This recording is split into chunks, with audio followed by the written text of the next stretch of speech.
Hey everyone, once more, good afternoon, good evening. Welcome to our once monthly Verto Education Family Circle. The date is Wednesday, June 18th, and the topic of today's circle is supporting your new college student. How do you successfully help your student and support them as they transition and navigate the many changes that will be occurring over the next semester or year, going from high school to college student, going from hometown hero to global legend, going from maybe your the star on your chore chart back at home to now being an amazing roommate to their future roommate. Lots of exciting yet challenging transitions that the Verto experience asks students to step into. And so tonight we're going to give you different glimpses into that transition so that you can best support your student as they ace their transition to being an adult, a college student, and a global citizen. I also want to say welcome if this is your first Verto Family Circle. I know many folks have joined our welcome call in the past couple of months. We host these once monthly events to give you an opportunity to connect with our team and also to join along in the pre-departure process. I mentioned at the beginning of the call, I imagine many folks are looking at the calendar and they're seeing July 1st, and there's many deadlines coming up, including purchasing your round trip flight. I know people are mid visa application, so lots happening. And yet we want to make space for our community to come together, because that's really how we make this all happen, with your support and your teamwork in getting your student ready for their experience abroad. So thank you for being here, and you are a valued member of our community as well. Okay, so what are we going to cover tonight? First, we're going to hear from Dr. James Arello, our Dean of Students, who's going to share about this transition from high school to college from the social and socio-emotional aspect. So thinking about culture shock, thinking about homesickness, and how you can redirect your student to get involved in their on-site community and make the most of their time while they're abroad, which will go by very fast for them, probably very slow for you. But what are some ways to help navigate that transition? Next, we're going to hear from Sarah Troy, who's our Director of Global Programming. She's going to share more about the academic transition. So what to expect as a college student, and Verto does college a bit differently. So what can you do to help prepare your student for that academic transition and sort of support them as the semester continues? And then we have a very special guest. We have an alumni parent who I'll ask to introduce herself in just a moment, but she has a really great son who is going to be on his third semester with Verto in the fall. He spent a fall semester in Buenos Aires, a spring semester in Sevilla, and so she's going to share firsthand about that transition in accompanying your student and your adults into this next chapter of their life. And then we'll have time for some question and answer, and at the very end, we'll open up some breakout rooms by location, so you'll get a chance to meet families that are headed to your student's same location. Okay, actually, I went ahead and introduced everyone, but maybe Carrie, if you can introduce yourself, and then James and Sarah, when we get to your part, you can share. I'm Carrie. I'm the mother of a Verto student who hasn't come home since last summer, actually. We're still waiting. He signed up for a term in Buenos Aires, ended up going to Sevilla, and he's going to do a third term in Buenos Aires. So it's a very exciting time, and we will see him for a blip, we think. Yeah, that's awesome. That's Gavin on the left, and then Carrie and family are visiting in the Plaza of España in Seville. So we're going to hear more about Carrie's experience later. But first, I'll pass it to Dr. James Arello to share more about the social aspect of the transition. I'll also say, as you have questions, go ahead and just share those in the chat, and we'll incorporate those during our time together today. All right, here we go. Thanks, Mateo. Appreciate it. So just a warm-up question for you all to put in the chat. You know, we like to get a little bit interactive at Verto. What do you all feel like is going to be the biggest difference between high school and college abroad for your students? What's the things that have come up so far?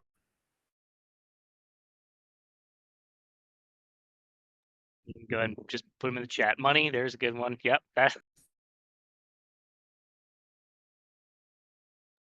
Thank you. Yeah, finding your way around. Class size, sure. Usually class size. I think at Verto it'll be helped, I hope, with our 16:1 ratio. Awesome. Yeah, time management, sleep schedule, roommates and independence. Thank you. Yeah, all these things for sure. Yeah, I love that. No mother around to manage time for sure. Yep. Man, I've got a 10 and 8-year-old and a 4-year-old, so I'm glad to know that doesn't go away here in the next decade of life with them. All right, Mateo, go ahead, go to the next slide for me. Thank you all for sharing about what you're anticipating experiencing. So you might have seen this during our family welcome call or other calls that we've been on, but as you know, we talk about the journey for students as their journey of self-authorship. So learning to understand themselves and the world around them. And so you have to switch the seat at this point, redirecting, preparing, encouraging instead of like some of the things you put in the chat with the increased responsibility. No mother around to manage time.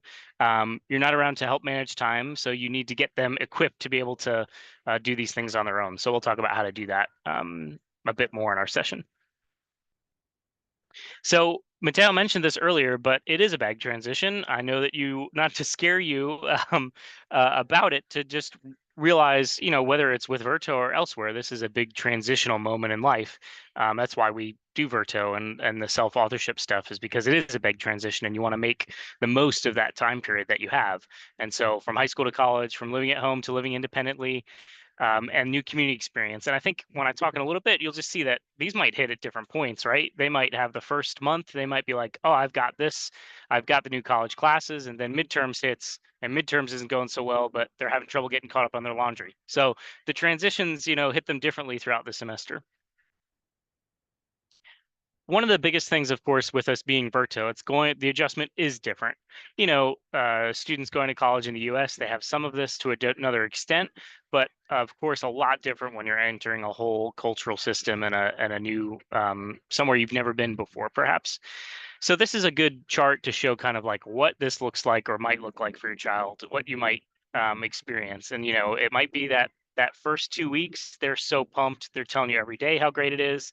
And then they reach that point of crisis where, oh man, I am starting to miss home. I am starting to miss some of these things. I'm having trouble adjusting to how late Spanish people eat dinner, right? Like, so they might have trouble with some of these things. And they have this period that they're going to go through during their 3 months with us. So what do the phases look like? This is something that was really interesting. I talked about this in a family day that we had last year in Florence, our first family day, and I went over some of this exact information with them.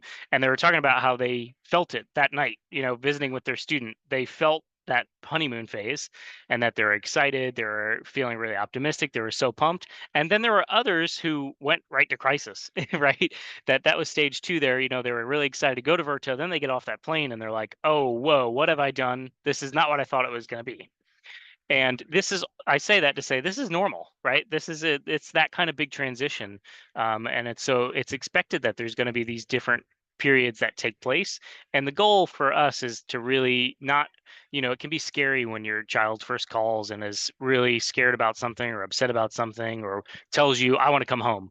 And for the first answer to not be come right home, to really talk to them about what's going on and understand what's going on, because it's all a part of the process. And you all, I'm sure, have experienced it in your own life in different ways. And then just thinking about it. And something that I think your students are incredible for doing is taking this journey as an 18-year-old student. I couldn't have imagined doing it for myself. And it's so wonderful to just know that they're going through this process. Recovery and adjustment are the ones that you'll see once you've gone through some of those conversations, but it takes time and it's different for everybody. They will slowly get the hang of it. You'll see it throughout the semester. It's one of the questions we often get asked by other parents is, hey, when should I visit my child during the semester, right? And there's always a difference between the beginning or the middle or the end even. And this is where I think the end is useful because you get to see them build that self-confidence, that self-motivation, show you around their new city even. And so that's the kind of recovery and adjustment you get to see with students on the program. So know that this is normal and we'll mention it again later. So a little bit about homesickness here. Folks have probably experienced at different points, but what is it actually? And I love this picture on the right here. This is 2 of our students in Prague. They were like best buds. I love their card there. It says, what's something big or small that brings you joy every day? And they've got each other. So that to say that homesickness is totally normal, but it's why we do Verto the way that we do it with care teams that I'll talk about in a second, and why we set it up this way. But students might call you the first weekend and say like, oh, I'm really bored. I don't know what to do. There's plenty to do, right? There's plenty of things for them to do, but they're feeling homesick. They're unsure of what they're doing next. And it's a lot. It's a lot in that transition. All right, go ahead, Mateo. So for you to kind of look through for some of these symptoms and what this looks like, if you're talking to them and they're telling you, I'm not sleeping very well. Okay, that could be a sign. One, not just the adjustment to the time, but truly that they're feeling a specific way. Those physical symptoms can come out. And then mentally, maybe they're not feeling that they're up to the challenge. They're really worried about classes. They're falling into some of those things. That could be one. And then they're social, like how are they interacting with folks around them? What are they telling you about their friend's situation? Maybe you follow them on social media. They're sending you a lot more Snapchats than they were, and it's not of them out doing fun things. Those are the sorts of signs to look for and to support them through. And we'll talk about supporting them here in a second. So I do want to mention, this is why we do the student community support the way we do it at Verto. And this is a picture of a family dinner time in Florence. But they're the center of how we're building it. So they're going to be in these ratios with their one student success advisor. And I always encourage, if you get a question from your student, or it sounds like, they said something like, nobody is taking care of my roommate situation.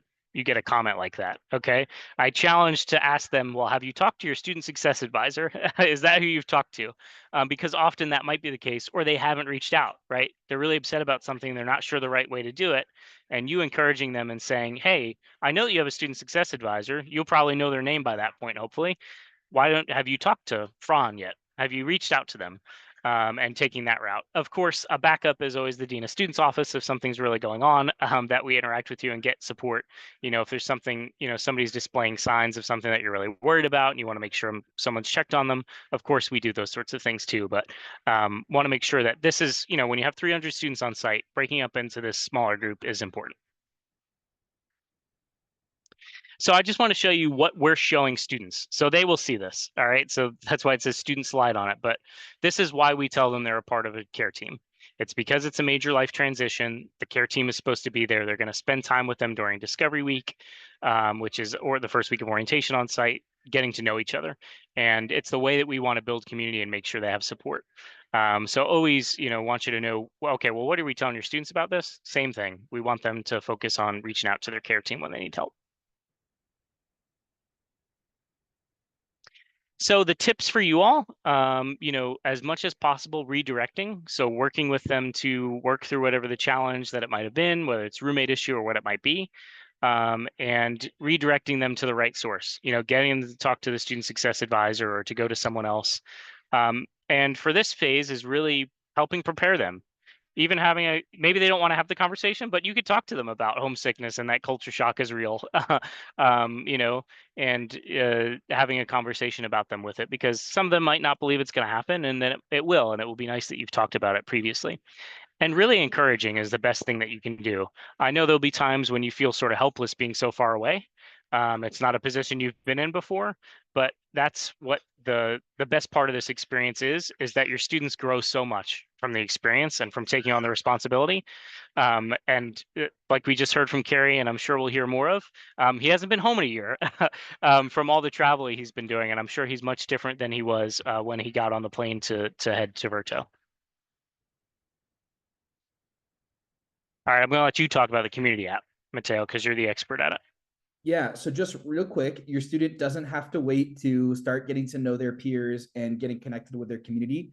We have a social media app that we call the community app, but it's also a desktop version. If your student looks up Verto Education on the App Store, they're going to already have access to this app where many students have already started to introduce themselves. There's a feature where they can select, they can filter by channel school so they can meet peers that are going to their same school. We have events hosted for them weekly that are hosted by alumni to help get them acclimated to the experience. So one of the other ways that you can help your student ease this transition is to get them involved over the summer, because the more they're excited and informed and aware of the social sort of dynamic when they get on site, the easier that transition is going to be. And it will be surely relieving for them to see the people that they've been meeting virtually over the summer in person. It'll help make that connection much smoother for them. So just want to plug, as your student is finishing up high school and maybe in their free time, if they're not working a summer job or visiting with friends, encourage them to connect on the community app and to start attending events and meeting people, because that will definitely help them with their social transition. Okay, so now we've looked a little bit at the social side. I want to encourage, if folks have questions, you can continue to put those in the chat. But now we're going to switch gears just a little bit, and we're going to hear from Sarah Troy about the academic transition. So Sarah, I'll let you take it away. Thanks, Mateo. Hi, everyone. I'm Sarah, and I work on the academics team at Verto. And I love all of the things that you've mentioned about what you're nervous about for your student to make this transition, because as much as they relate to the social aspect of a student's life, they definitely relate to the academic part of the student's life. They're one student with lots of different complex emotions, and they all feed in together and impact them in different ways. So, next slide, Mateo. Let's start with talking a little bit about how college will be different for your student, just in general, different from high school.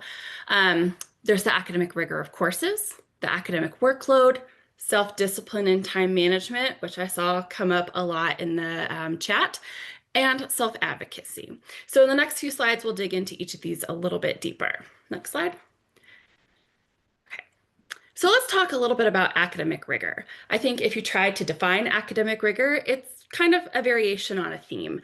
Depending on who or which institution you ask, they're all going to have some sort of varying response, but all with very similar themes. So to boil it down, it's really the quality of teaching by the faculty and the level of learning and engagement by the student. The academic rigor in the classroom is what challenges your students in their coursework to think critically, apply learning in more complex ways, and just overall a higher level of engagement from students. So what does this look like in the classroom? Students are very engaged in the learning process. In the classroom, the students should not expect to show up and just sit there and be lectured at. They should expect to engage. They should expect to come prepared, having done their homework. Students will be able to demonstrate critical thinking skills, problem solving. They'll have a chance to collaborate with their peers, practice their oral and written communications, and really just truly be engaged in their learning. And faculty rarely let a student sit in the classroom, particularly in a classroom of 16 to 17 students, and let the student skate by. They will try to draw your student out and ask them to share, whether it's in small groups, maybe it's writing reflections, or it's different kinds of engagement through Canvas. And the other thing that I think is really cool is that students are given multiple ways to demonstrate their learning through different forms of assessment. Students should not expect to just have quizzes and homework, but it's really a holistic way for your student to learn and be engaged in the material that they're coming to class for.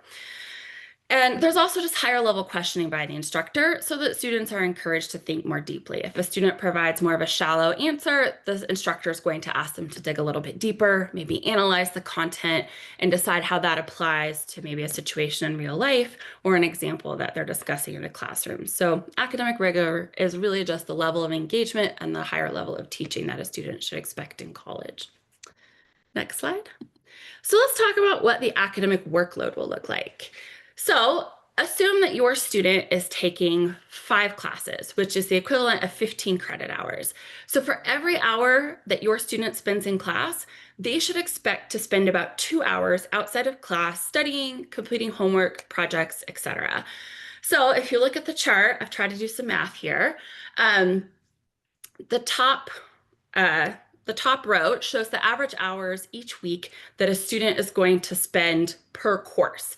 So this is in class and doing homework. So a student should expect that for every course they're taking, they're spending approximately 8.25 hours a week just on that one class alone. In-class contact hours, so a student will spend about 2.75 hours per week in the classroom. Their in-class contact hours would be 13.75 hours. So that's not a whole lot when you look at the length of a week. 13.75 hours, you're like, oh, that's a breeze. Well, look at that out of class work hours. So for 5 courses, they're expected to spend just under 30 hours a week doing coursework. So all in, this is about a little over 40 hours a week doing classwork. Being a college student is definitely a full-time job, and that's where all that time management is going to come into play.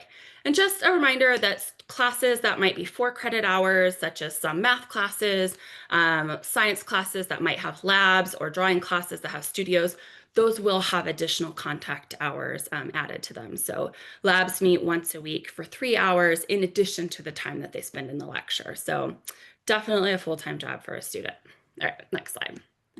So that's where the self-discipline and time management comes in. Your student is obviously going to be responsible for getting themselves up, going to class each day, being present, and being prepared. This means that they need to be able to manage their daily schedules and meet deadlines. Daily schedules might look like homework, studying for exams, group projects, feeding themselves. We know that feeding yourself is crucial.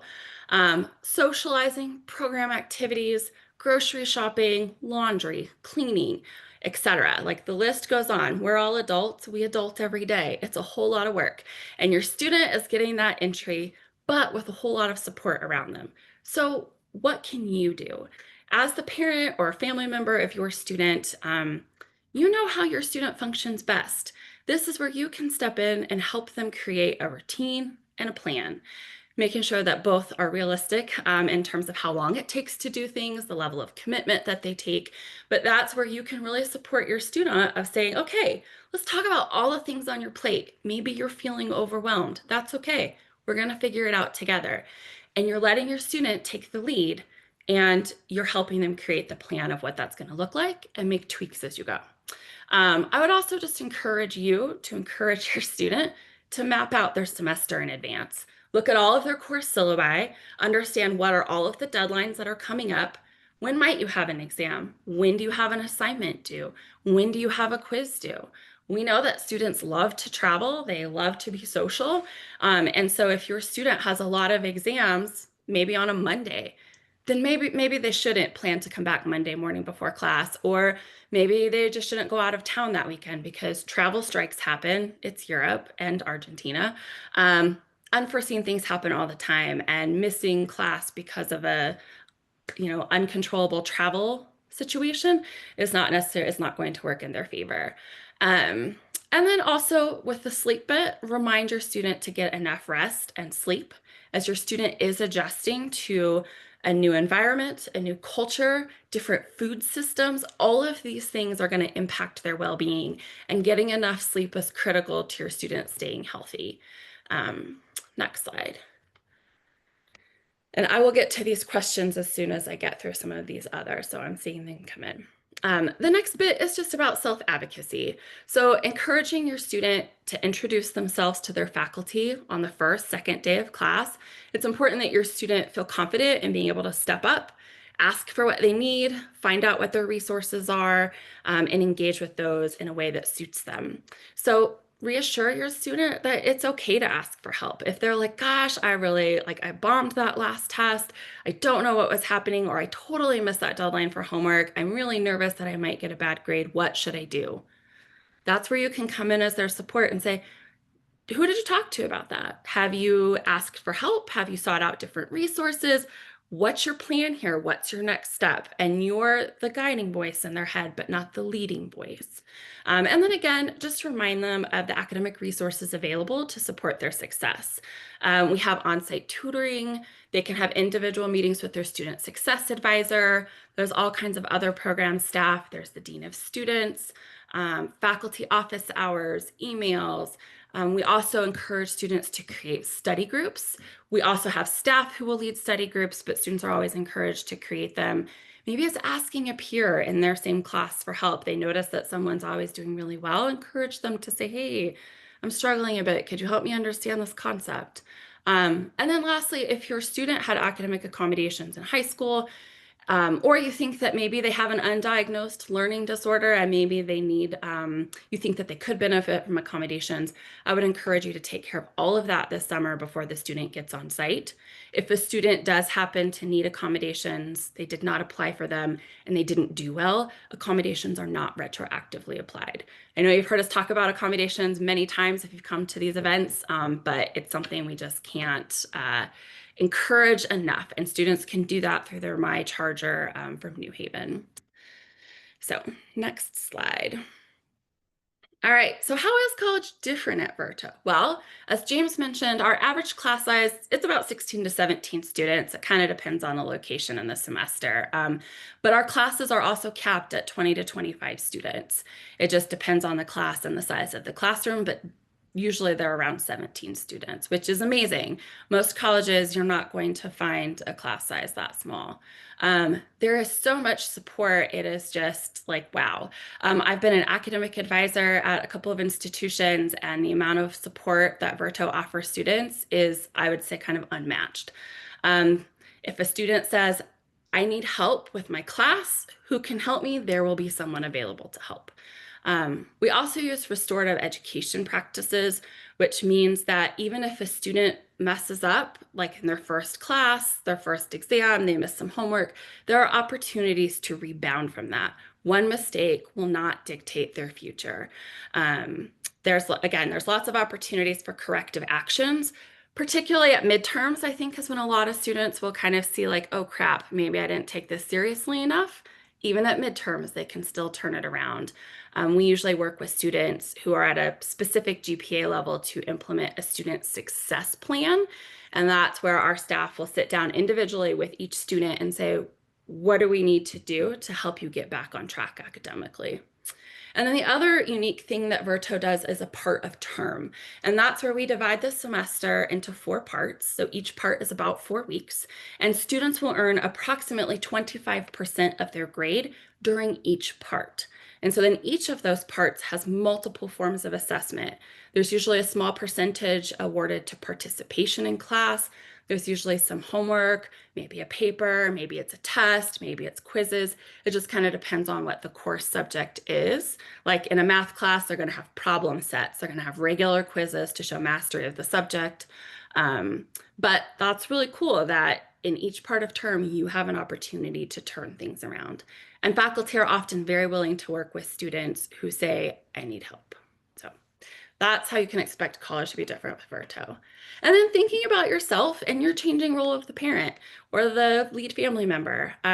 You've likely been a teacher up until now, and now it's time to kind of transition into being a coach. So take some time to acknowledge this and discuss it with your student and say like, hey, you're in the driver's seat. I'm in the back seat. I'm going to try my best not to be a backseat driver, but I'm definitely here to support you as you work through this journey. If you haven't done some of these things already, I would say use the rest of the summer as a test, as a pilot, to teach your student and test their self-sufficiency skills. It could be simple things like refilling prescriptions, making doctor's appointments, filling out their many Verto forms. Goodness knows we have enough. Tracking deadlines, booking their flights. These are all things where you can push your student to the front and say, you've got this. I believe in you and I know you can do it, and I'm here if you need me. So take some time to start practicing that a little bit over the summer if you don't already do these things. All right. And then next, just kind of let them lead. Like as James mentioned, if your student calls you from on-site and they're worked up, they're nervous, something didn't go right, or they're just sad and they miss you, like provide space for your student to solve their problems. Offer guidance and empathy and support, and start with some open-ended questions. Sometimes it's hard to not want to jump in and just problem solve and make everything okay for our kids, but we have to give them the space to let them try and to be there to support them even if things don't go so well. So think about some open-ended questions that you can ask. The quote on the bottom right is one that I took from the end of semester family survey. So a parent from our fall 24 student wrote this as a comment. And they said that their student had to negotiate with the faculty around an absence issue. It's tough, but it's a good skill to have. And they're definitely right. This is a good opportunity, a good practice ground for your students. All right. So just a couple of other last things. Another big change will be access to your students' academic records. The Family Educational Rights and Privacy Act states that when your student basically becomes 18 years of age, you as the parent or guardian no longer have access to your student's academic records. So unless your student can certainly grant you that access, and they would do that by logging into their My Charger through New Haven and adding you as an academic and disciplinary contact. So if you were to call someone from Verto, whether it's James or you found someone else that you wanted to talk to and said, hey, my kid got an F on their last test, what's going on? We would not be able to talk specifics with you unless your student has taken this action.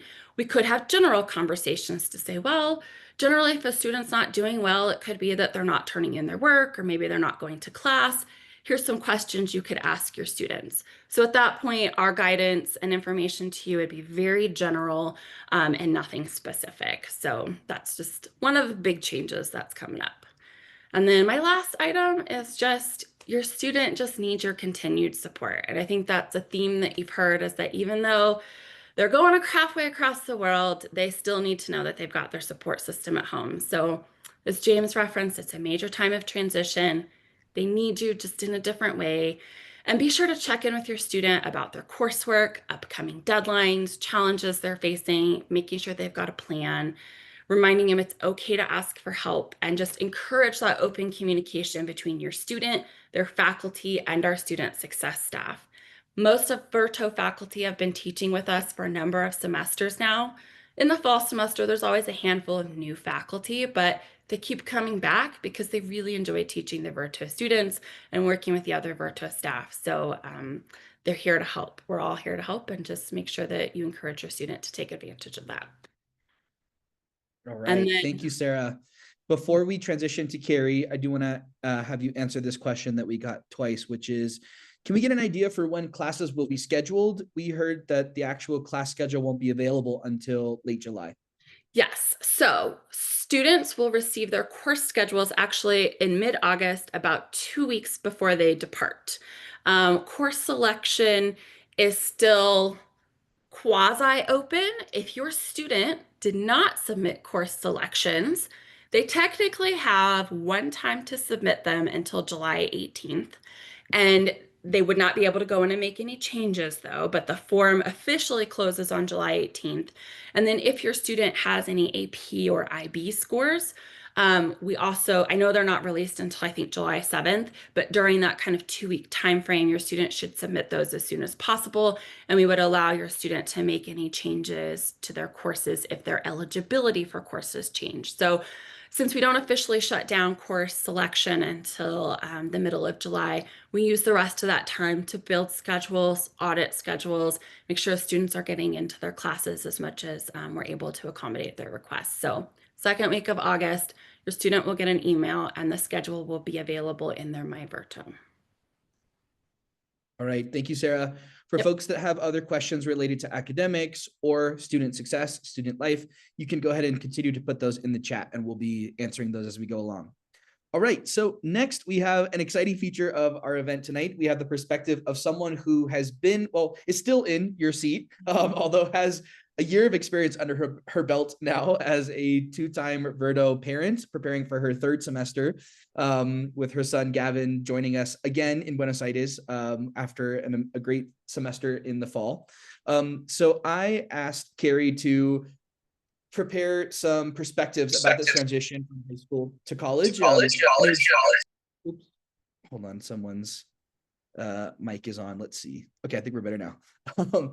And it's great because actually the talking points that we prepared relate a lot to the items that you shared at the beginning of what do you think is going to be the biggest transition. So maybe we'll start first. Carrie, if you could introduce yourself. How did Gavin find Verto? What has experience been like? And what's going on in these photos also?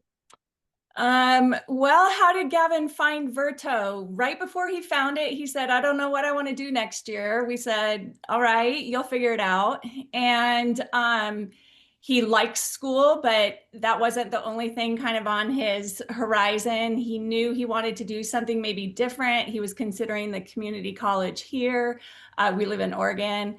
And so he was kind of tossing up a bunch of ideas, and we just we sat back and told him to go to the Future Center, their career counseling or guidance counseling. And he landed on Verto on his own and came home one day and said, I think I found something. Can you guys get on a Zoom call with me? And, you know, this is a kid who announced when he was little that 5 days of camping was too long.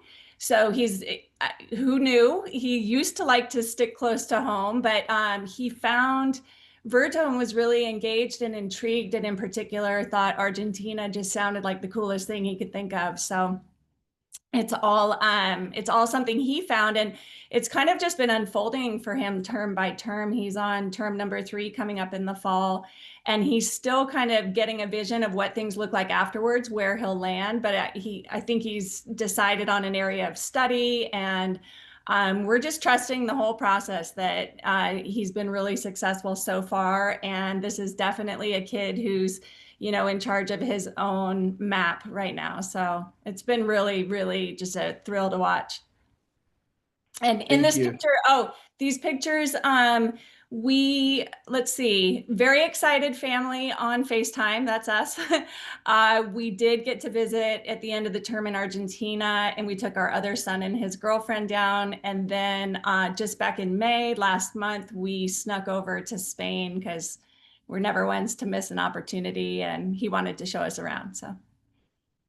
Yes, I love that Gavin's wearing the same t-shirt also. It really shows like your student in real life, virtual, they're still the same student, just different modality. Yep, that's a favorite. All right, so Carrie, I asked you to prepare some of your thoughts about this transition. And actually some of the first comments people put in the chat was the biggest transition could be about money. So I'd love for you to share some of your experiences helping Gavin. How did you and your student prepare financially for his now year with Verto? And looking back, what would you advise parents in this room about financially supporting a student during their Verto experience? Okay, I actually took some notes because I don't do this for a living, but we also found these meetings quite valuable before he actually went away. So let's see. So Gavin worked. He had a job during his senior year and he saved some money. That was one thing. He also pursued the Verto scholarships, which hugely offset the cost of things. So that's kind of where we started. And then we just came up with a plan for who pays what. We said, we will support your academic experience. Everything else, you're on your own. So when he bought his skateboard, he bought his skateboard. When he went places on the weekends, that was his thing. And we knew that he did family stays both terms so far. And we knew that he would need a budget to work with for other food, transportation, incidentals, things like that. So we just did a little research. We came up with a number that seemed realistic, but also that he would have to be mindful of his money. We weren't really on board for financing him to just, go out every night and things like that. And so we came up with a number.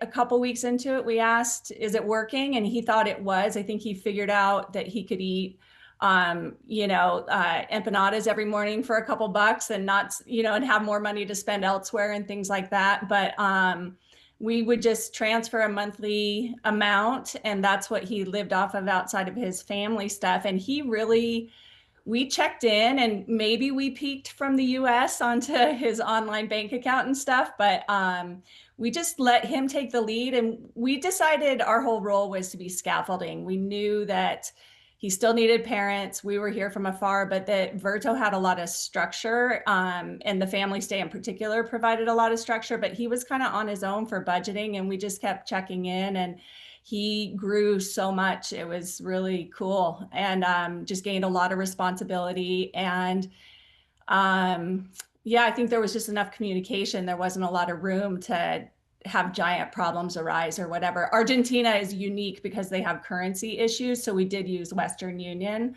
a lot. And one thing I would say about the money piece of things is send your kid with more than one form of money. Gavin had a debit card, but we also sent a credit card for emergencies. And with the fraud protections, even though we in advance alerted them that he would be traveling, there were a lot of hiccups in that way. And so he just got really good at problem solving. He was usually with buddies who could pay, and then they'd settle up on Verto or something, but definitely more than one form of money. Thank you, Carrie. Okay, so the next category I asked you to think about was the community experience. And I saw folks sharing nervousness about making friends or being a part of a new community. So were there any moments where you saw Gavin form meaningful relationships or take initiative in the community? And I think this also relates to the question we just got from Yvette, which was the language component of this community experience as well. Yeah, there's a couple layers. Initially, I think this onboarding really helped kind of with social media. Gavin connected to some people when they landed in the airport. That was exciting, but really like starting with the first week of onboarding, I think he found people who he could relate to. And I think the weekend trips kind of made for quickly forming bonds and things. So he seemed to find a couple people right away. I think probably the richest piece of things was the family stay, just because he really enjoyed the family environment, and seeing those relationships develop was probably the most profound. But he had that community in Verto too. Other people he really sought out. He said, you know, instantly he was just really drawn to at least one or two teachers. He liked them all, I think, but there were always ones that he connected with more than others. And they were local people with local families. And I think he really enjoyed that piece of it. And certainly the student advisor was a strong support as well. Awesome. Thank you. So this next one might be scarier for some families in the room. Communication, how communication might differ, maybe a little bit less than people are used to. So how did you adjust to less frequent or different types of contact with Gavin? And how did you sort of keep tabs with him and prevent feeling like you were out of the loop? So I kind of had this idea that we would probably FaceTime every Sunday night or something, and that actually did not happen. We learned quickly we needed to be really flexible for very good reasons. The time change is a big consideration. He was living in a family environment. They ate dinner at like 10 p.m. We had work schedules to contend with, and really he had a pretty rigorous academic schedule as well, and all the time management concerns that people have. So there were plenty of times where he said, I can't call, you know, I don't have time tonight. I have a paper due. We just got really flexible and trusted that it would come, and it did. We still talk to him easily weekly on the phone, and about that often with FaceTime. It just wasn't really scheduled. We had to work around his time availability. And then I would say a WhatsApp family thread was really a huge benefit, because our other kid is on it and we could share pictures of the dog or what's going on in town, or it was a really light way to get in touch and nobody had to be on the phone or awake or whatever. And then for banking and stuff like that, we did a lot of just, you know, texting, and you just kind of figure stuff out in the moment. If we ever really needed to know where he was, we'd ask his brother and he'd find him on Snapchat or something. One other thing that we set up with him is he learned pretty quick he liked to go, you know, travel as much as possible on weekends. But if he left the town that he lives in, he needed to just let us know, you know, travel plans and where he was staying, just so we could track him down in an emergency. But we really, you know, trust that your kid will be in touch with you, but it is a big shift, big shift. Yeah, we actually at Verto, we also require students to complete an independent travel form before they leave for the weekend, so that we know as a staff who they're going to be with, where they're staying, contact information of folks, not to be sort of hyper vigilant of them, but just to be prepared in case of we need to contact them. We know exactly where everyone is. Mm-hmm. Okay, so the next category here is redirecting to on-site staff. We've talked a lot about having your student go to their on-site staff, asking about the student success advisor, asking for support with sort of academics. So how did Gavin lean on Verto's in-person support staff during their experience abroad? Well, I really think that first week when the kids land and your staff directs them, like, what is the lay of the land? How does the currency work? What is transportation that's available? Travel in groups, don't leave your friends alone. All the kind of common sense and survival skills I feel like was really established at the beginning. And it was not unusual for something to come up and we didn't know the answer. It was really, the student advisor that knew the answer. Or academically, midterms of the first term was Gavin's kind of crunch time. I don't think he'd had an academic stress like that before. And there was several times, directing him back to his teachers to get the academic support he needed. It was mostly clarification of assignments and things. And I just think the complexity kind of went straight up for him. And it worked. And frankly, when there were mishaps, and there were a couple, we didn't even know till afterwards. And that was because the folks that are with Verto and on site were able to help him manage what came up and problem solving and resolution and things like that before we even knew. So I think that is where so much of the growth happens. And honestly, whether it's the communication or the Verto staff, we just stepping back kind of allowed him to be more us stepping back allowed Gavin to be more present in the experience that he's in. There wasn't really room for us to get in the way, which was a good thing. So Yes, I love that.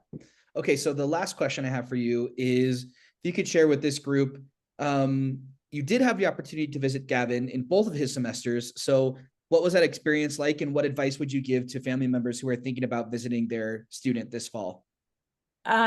A resounding yes, if you can. It's an incredible experience, and your kid really does step to the forefront and become the guide. Gavin became fluent in Spanish. He was not fluent before he went, but he really dove into the language. So, he was also our tour guide and our logistics manager and things. But he could navigate around. He just thought it was the coolest thing ever to, ride public transportation and things and really show us the real version kind of thing. But he also liked, we got to go away to a different town for a day and experience new things together. And that was really cool too. So it's just, you kind of get to see your kid in all their glory, and you get to travel and have this great experience. We obviously had a great time. So yeah. All right. Well, thank you, Carrie. I want to open it up to our audience here. If folks have questions for Carrie, go ahead and put them in the chat, or you can come off mute. We have time for a couple questions. Anything you'd like to know from a third semester parent? And Carrie's not a paid actor for Verto. These are all her authentic experiences. So question, what is Gavin going to be doing after his third semester with Verto? So he's figuring that out right now, actually working with Verto to come up with his plan, but he's settled on marine biology. And so it's to be determined, but I feel like the plan is in motion. So he's planning to transfer somewhere next spring. That's as much as I know. One other thing on the visiting kids, I would recommend doing it towards the end of the term. That was a big piece to our experience. You got to work with the kid, and he was real busy. We went one time in between midterms and finals and another time at the end of the term, but it really kind of what James was saying, where your kid's really settled by that point, so you get to see the experience in full bloom. Yeah. Thank you. Yeah. So we're getting a couple questions about cell phone plans. Carrie, you can speak to this, but I also just want to give a plug for our location resources page. Has a lot of great practical resources for students and families, including there's a packing list for each center there or location. There's a sort of guide on how to use money while abroad. You've got to answer this question, there is why can't I find it? Using your phone in Spain. So each location has a using your phone guide. I highly recommend you to check that out with your student and choose the option that makes the most sense for your budget and sort of what you're planning. But Carrie, do you want to share a little bit about what Gavin's cell phone plan was like? honestly, we leaned heavily on Verto for all this stuff. And my husband really took the lead.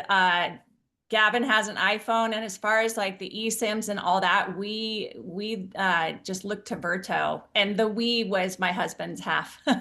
So I was kind of out of that loop. A lot of those logistics that we were concerned about before he left, Verto really helped us resolve the currency and the SIM card and all that. Like by the time he had been in Argentina for 2 days, all of that was kind of worked out on his end. We actually really learned as he taught us. Awesome. Yeah, we do also have a 3-part orientation series that starts in late June or July rather, our pre-departure orientation. And in the location orientation, this is where we go over all of the specifics related to your students' time on site. So I encourage you to share this link with your student. All of our dates and times are already available there.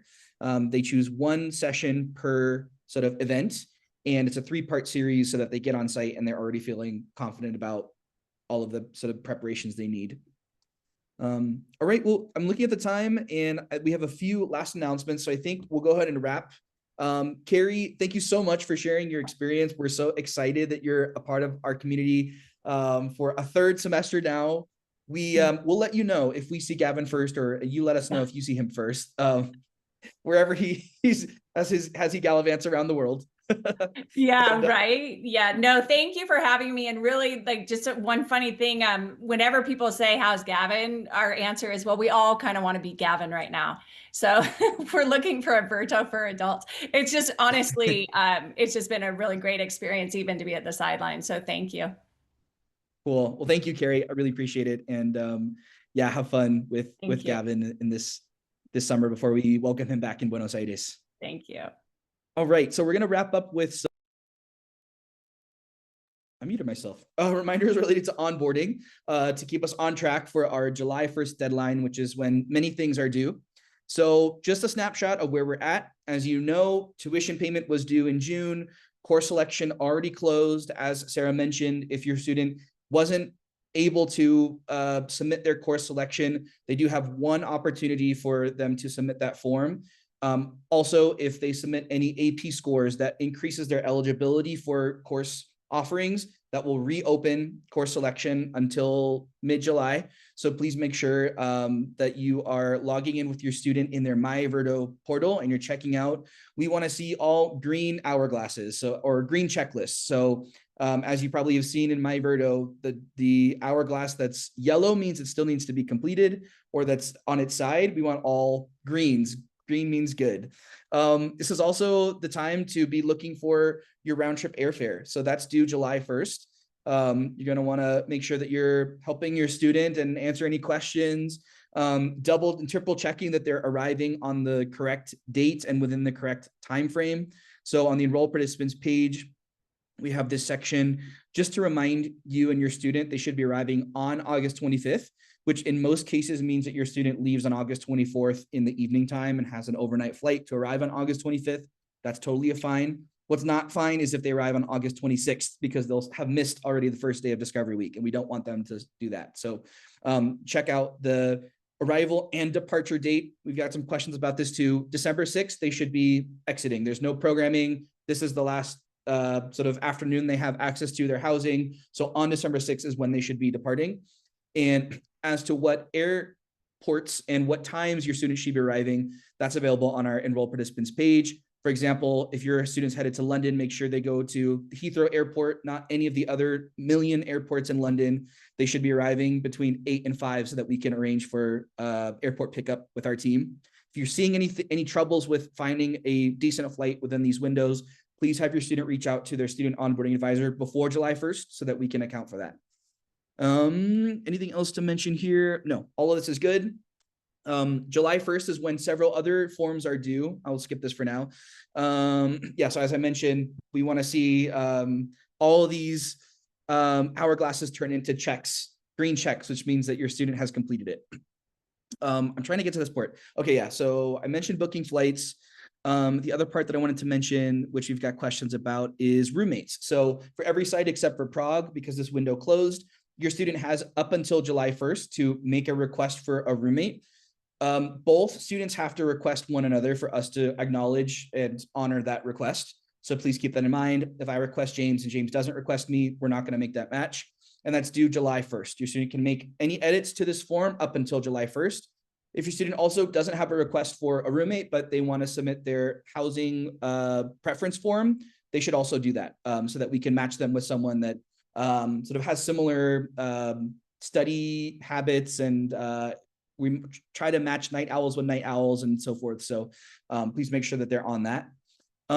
Folks have also asked about family visits. So as Carrie mentioned, it's perfectly fine to visit. Carrie recommends visiting towards the end of the semester, which I will endorse. I know some families here already have tickets for our family day, which is the first day of Discovery Week. So fret not, that's still a great time to visit.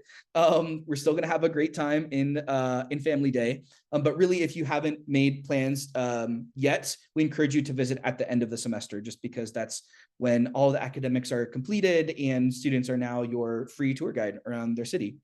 If your student is a full year student, they should be planning to go home right after their semester ends if their spring semester is in Seville or Florence. And that's because they immediately need to begin their visa process. Actually, Carrie, you probably can speak to this too, because you had Gavin go to Seville. But the process happens very quickly. We don't have a long window, so please make sure that you're planning around that if your student will be joining us in Seville or Florence in the spring. As Sarah mentioned, academic accommodations, they don't automatically transfer from high school to college. We don't have University of New Haven hasn't spoken to your students' high school, so we will have no way of knowing what academic accommodations they had. It's your student's responsibility, if they had an IEP or if they had accommodations in high school, to apply for those accommodations with University of New Haven. We recommend applying by July 1st because there's several steps. They're going to need to fill out a form. They're going to need to talk to the team at University of New Haven to learn more about the academic accommodations they're looking for. So it is very stressful if a student arrives the first day of class and says, hey, I need accommodations and I didn't apply.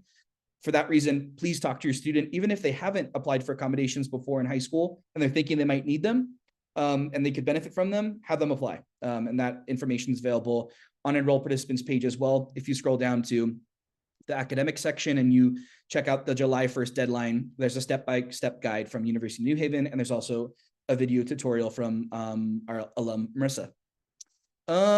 Last one, briefly, but just for folks who are trying to think ahead, if your student takes prescription medication, we highly encourage you to have your student book an appointment with their primary care physician or with the travel clinic of their medical provider to get enough medication for the duration of their travel dates. And that's because it can be complicated or difficult to get medication while abroad. And we want your student to not have to feel have any worries when it comes to their medication. So if you're having any trouble with that, please reach out to our Dean of Students and we could provide you more support. But really, most travel clinics are able to provide you a full sort of dose of medication to last the 15 weeks that students are on site. So please make sure that your student is getting on top of that in these next weeks.